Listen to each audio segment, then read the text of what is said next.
ito guys, habang kape muna tayo. Dito po tayo sa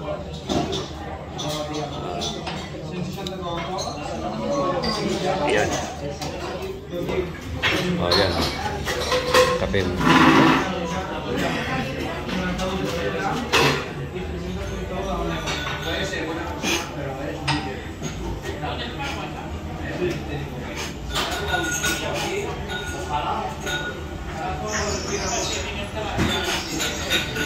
Habang maghintay pa tayo kasi alas 11 pa, galing ako dun sa doktor ko, kaya alam alas 11 pang schedule.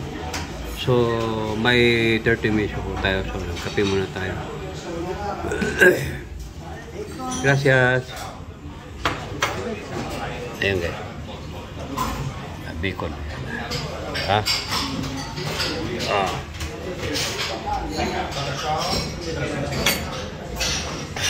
Ito guys.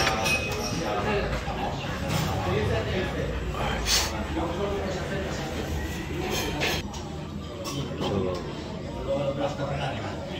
yun guys, yung nakulat ating session mamaya.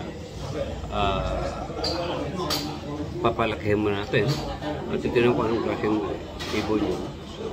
At yun, saka natin pakawalan.